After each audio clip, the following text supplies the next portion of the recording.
Hey everyone, so you've all seen them, right? Up on a huge stage at a festival, totally lost in the music, headphones on, and you're probably thinking, okay, what are they actually doing up there? Today, we're going to pull back the curtain and find out.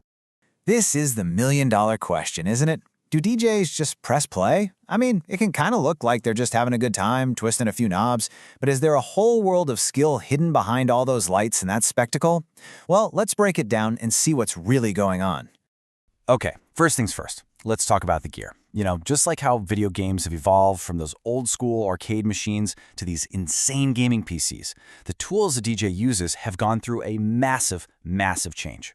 So back in the day, DJs had to literally haul around these super heavy crates filled with vinyl records. Can you imagine? Now, an entire universe of music, like millions of songs, fits right on a single laptop. And yeah, the classic turntables have sort of morphed into these digital controllers. But the main goal?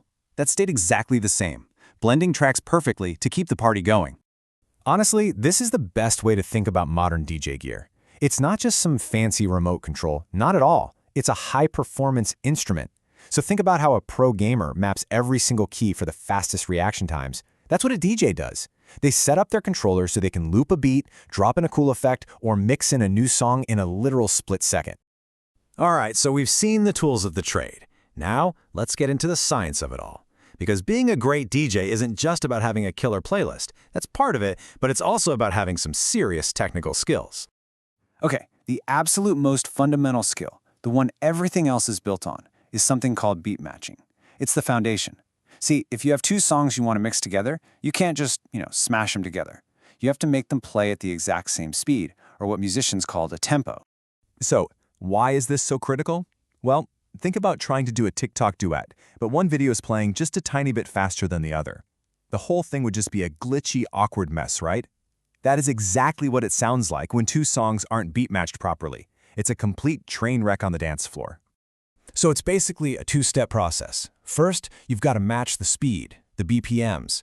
But then, and this is where the real art comes in, you have to align the phrases. That means making sure the kick drum of the new track lands perfectly on the beat of the old one. That's the secret sauce to a transition that feels so smooth you barely even notice it happened. But here's the thing. Being a DJ isn't all about the technical stuff. Once you've mastered the science, that's when you have to become a true artist. And that means learning how to read the room and totally control the vibe of the party. This quote just nails it, doesn't it? A DJ is like a conductor, but their instrument is the entire crowd of people in front of them. They're the ones who decide when to build the energy up to a massive peak and when to bring it back down so everyone can just catch their breath for a minute. Let's go back to the gaming analogy because it works so well here. A great DJ is constantly looking at the crowd, basically reading the health bar of the party. If they see the energy is starting to dip, they know they need to drop a power-up, like a huge, energetic track to boost it right back up. So they're always analyzing everything in real time. They're asking themselves questions like, are people dancing? Is the energy dropping? Do I need a faster song to get things going again? Or maybe something more melodic to give them a little break? It's this constant conversation between the DJ and the crowd that turns a simple playlist into an actual musical journey. Now, for a lot of the biggest DJs today, the job doesn't just stop when they step off the stage. Nope. Many of them have this whole other secret identity. They're also music producers. And let me tell you, these two jobs are worlds apart. In the studio, they're kind of like a scientist, locked away for hours and hours, perfecting every single tiny sound. But then, on stage, they have to flip a switch and become this incredible performer, feeding off the energy of thousands of people and making huge decisions in a split second. So why do so many DJs do both? Well, it's all about creative control. They can produce a track in the studio with a very specific sound and feeling, and then they get to perform it live exactly how they imagined it.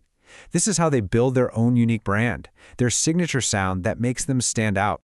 So, we've looked at the gear, the technical skills, the art of reading a crowd, and that double life of being a producer. Let's put it all together now and finally answer that big question we started with. So, do DJs just press play? Absolutely not. No way. They're part music curator, part technician, part psychologist, part creator, and part performer, all rolled into one. They are, without a single doubt, true modern musicians. If you only remember one single thing from all this, make it this sentence right here. A DJ is a modern musician who uses technology not just to play music, but to blend, create, and conduct an entire musical experience for a live audience. So the next time you're at a party or a festival and you see a DJ up there, listen a little closer. Can you hear how perfectly one track is flowing into the next? Can you feel how they're steering the energy of the whole room? Now that you know the secrets, what will you be listening for?